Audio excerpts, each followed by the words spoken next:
degmada caanka ku ah iskaa wax u qabso ee boonaya waxa maanta si rasmi ah looga dhagax dhigay saldhig booliis oo ay dadka deegaankaasi ay baahi weyn u qabeen waxaana dhismaha saldhigan booliis halkaasi ka hirgelin doona dowladda hoose ee degmada boorama waxaana munaasabadda dhagaxdhigga saldhigani oo ay kulmisay gudoomiyaha gobolka selel maayirka magaalada boorama mudanayaal ka tirsan golaha deegaanka gudoomiyaha degmada boon iyo odayaal ugu horreynna waxaa munaasabadda dhagaxdhigga ka hadlay gudoomiyaha degmada boon iyo odayaal maanta waxaana la joogaa wafti laba dhinacba nooga yimiday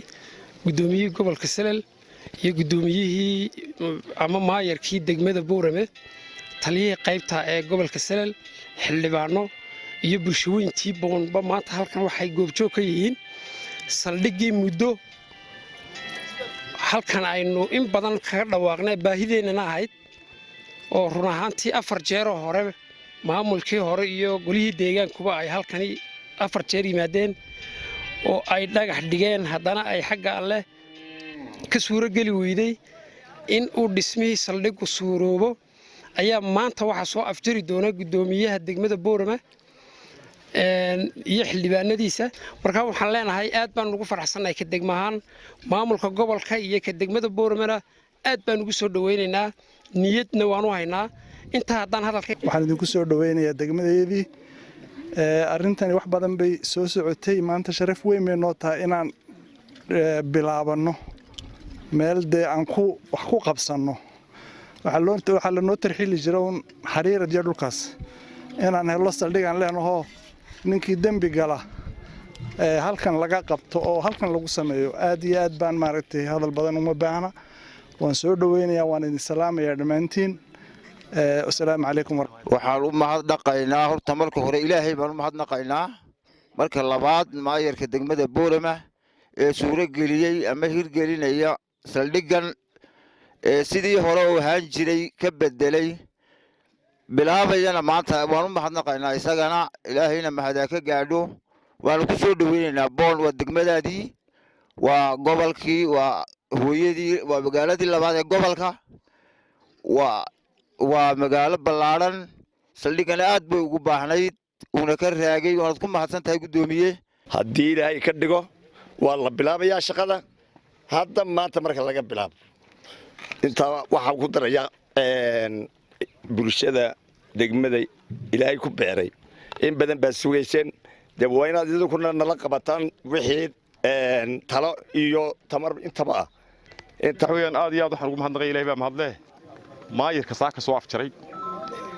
way wado dadaalka qoladii hore way waday qoladii golay deegaankii ka horeeyay iyo maayirkii ka horeeyay laakiin saaka wuxuu nasiib u helay maayirku inuu soo afjaray wixiina wareejiye lana bilaabo intaas inay saaka israacdo aad iyo aad buu mahadsan annagana wuxuu naga soo furtay saaka saldhig la'aan iyo sariibada oo noo saldhigahay oo iyadana dadkii lahaa u banayn doona hadii intan noo dhisan saaka waxaan u maleynayaa hawl fara badan ayaa inaga degtay marka waxaas oo dhan la isku daro waxaynu u joognaa dhagax dhigga saldhigga boon oo muddo badan ku jiray qorshayaashii dawladda hoose ee boorama laakiin hana fulin 2 bilood 3 bilood ka hor baanu assessment u nimidnoon qiimeynoon magaalada iyo deegaanada nimidnay dabadeedna waxyaabo fara badan oo ka dhiman oo ka mid tahay saldhigga iyo sariimadii iyo baahiyo badan oo asaasiya oo kuwii laga marmaakii ayaynu aragnay maadaama amnigu number 1 yahay in saldhig la helo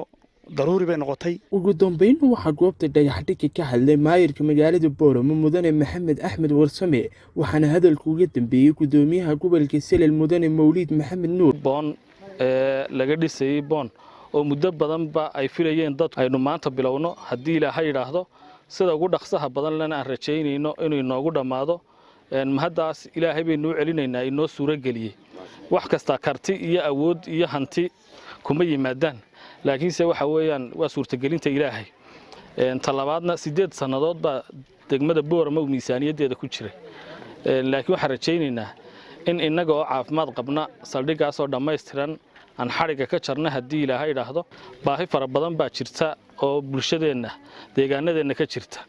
laakiin se amnigu wuxuu ka yahay waxyaabaha aynu tabayno oo hadii aynaan amni helin horumar karana iman maayo lana cibaadeysan maayo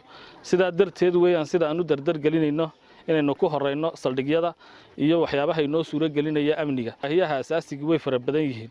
marba intii suuragala ayay muhiim tahay inaynu wax ka qabanno. Annaguna waxaan rajaynaynaa in deegaano fara badan oo hoos yimaada degmada Boorama ama degmo doorashada aan anagu ka soo baxnay kamida in waxyaabo fara badan oo baahiyaha asaasiga kamida hadii la hada suura galino. maanta awdaliis salba isku timid markii hore arintiisa awdal unba haysan, laakiin maanta awdaliis salba way wada taagan tahay. inta marka laga tago waxaan ugu mahadnaqayaa saaxiibaday maadaama sanadku 22 kii haduu ahaan lahaa waxaan la galay hore dhigay, laakiin hadda 22 tahay golahaas iskale wixii 22 bilaabmay golahaas saale. marka iyagana waxaan leenahay maadaama deen